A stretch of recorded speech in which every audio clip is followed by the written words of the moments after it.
지금 이승만 띄우기를 하는 것은 건국의 아버지. 네. 산업화의 지금 박정희를 띄우잖아요. 띄우기. 자기는 통일의 대통령. 예. 그렇게 짜는 것 같습니다. 아, 윤석열 대통령이 통일 대통령. 근데 통일이 그래서 그 천공이 통일을 얘기했잖아요. 2025년에 천공이 된다고 했어요. 근데 아니 사실 되든 안 되든 이렇게 짜고 있는 것 같습니다. 자기가 역사적으로 그런 사명을 타고 이승만, 박정희, 대통령이 윤석열. 됐다고. 예. 그런 대통령. 나는 통일 대통령이다. 그리고 그러니까 광복절 날 대북 강경책 그다음에 진영을 만든다 했잖아요. 회의. 회의. 그게 북한 관련하는 국가들이 오겠어요? 안 오죠. 소위 말하는 자유진영, 자기들이 말하는 자유진영의 걸 만들겠다. 예. 그런데 그 자유진영을 통해서 국제 한반도 포럼을 만들어가지고, 그래서 규탄 뭐 이런 거를 한다는 거. 그것도 하는 거고 저는 걱정이 되는 게 한미일이나 또는 아시아의 나토판 만드는데 적극적으로 협조할 것이다. 아니 근데 여기 코리아에서 왜 북대서양 조약기구에 자꾸 가입을 하려고 그래요? 그러니까요. 그리고 지금 유엔사가 자꾸 확대되고 있고 거기에 지금 독일이 가입하고 또 일본이 다음 차례가 될 것 같거든요. 일본이 왜 가입합니까? 일본이 왜 들어갑니까? 그리고 지금 원래 미일은 그 자위되기 때문에 둘이 통합을 못했는데 지금 미일 동맹도 군사 통합을 하고 있습니다. 일본 통합사령부로 미일 통합사령부 만들고 우리는 한미연합사 있죠. 그다음에 여기를 이제 관장하는 극동사령부 또는 나토 사령부를 만들 가능성이 있습니다. 이게 보통 심각한 문제가 아니라 지금 역사뿐만 아니라 지금 한반도 전체가 화약고가 될 판이에요. 그런데 오늘 그 김용현 신임 국방부 장관 후보자 그다음에 김태효 안보실 2차장이죠. 두 분이 일제히 핵무장 관련해서 핵무장의 모든 수단이 열려 있다라고 얘기를 하면서 그 얘기를 합니다. 전시에 한국을 도울 일본의 유엔사 기지가 중요하다. 그렇죠. 그러니까 한국을 도울 그래서 일본이 유엔사에 들어가는 이런 건가요? 네. 우리 전쟁나요? 그러면 일본 유엔사에 또 결합시키고 한미일 군사 결합시키고 아까 말한 것처럼 생겐 조약 같은 걸 하게 되면 한일은 같은 나라가 되는 겁니다. 2024년에 이게 웬 말입니까? 우리 그때 나라 뺏기고 피를 토할 일입니다. 이건 사실 안중근 그다음에 지금 김구를 다 부정하고 이런 방식으로 몰아가는 거는 정말 피를 토할 일입니다. 그러니까요. 진짜 보통 심각한 문제가 아니다라는 생각이 좀 드는데 그냥 이렇게 시간을 보내도 될까? 뭐라도 해야 되는 것은 아닌가? 저도 이 부분을 끝까지 파겠습니다. 좀 듭니다.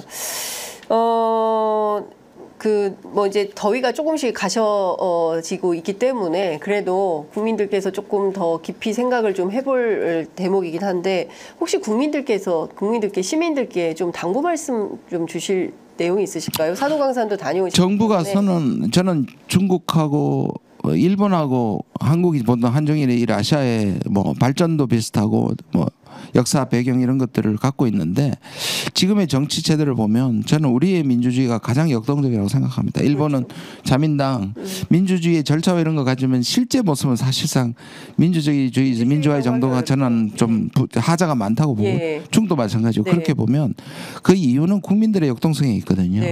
국가가 매우 강하지만 국가가 선을 넘었을 때는 동학부터 촛불까지 시민들을 움직였다고 생각하거든요. 그 힘이 우리한테 있기 때문에 저는 희망이 있다고 생각하기 때문에 그 부분에 희망을 걸어야 된다고 생각합니다. 말씀 주신 대로 1894년 우리가 동학혁명 시작해서 3.1운동 뭐 68 그다음에 그다음에 광주 2016년 2017년 촛불 끊임없는 시민혁명의 역사로 오늘날까지. 근데 그게 특이한 게 우리나라처럼 국가 집단이 이렇게 강한 나라에서 가능했다는 거예요. 그러니까 군대, 경찰, 검찰, 그렇죠? 그 과거에 그 기득권이 다 살아있는 상황에서 뒤집는 건 대단한 겁니다. 그렇습니다.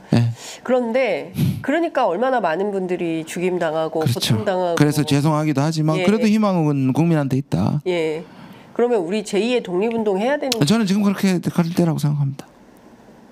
너무 슬픕니다, 의원님. 2024년에 그리고 사실상 문재인 정부 때 우리가 뭐 여러 가지 어려움이 있었고 그 개혁의 지체 현상 같은 것은 있었지만 그래도 국방력 세계 6위, 그다음에 OECD 11대 경제대국 이렇게 들어가면서 그동안 차원이 다른 한국에 대한 위상을 국제사회에 만방에 그래서 너무 속상합니다. 그게 멈춰 조금만 더 가면 우리가 완전히 올라설 수 있는 것에서 네. 그것을 뭐 탱을. 지체시키는 정도가 아니라 예. 완전히 나락으로 떨어뜨리고 있습니다. 그러니까 어디서부터 어떻게 해야 될까요? 국민들이 뭘 좀 하면 좋겠습니까, 의원님? 어떻게 해야 됩니까? 일단 이 정부를 3년이 저희- 너무 길다고 하셨는데 지금 3년 갈판이에요.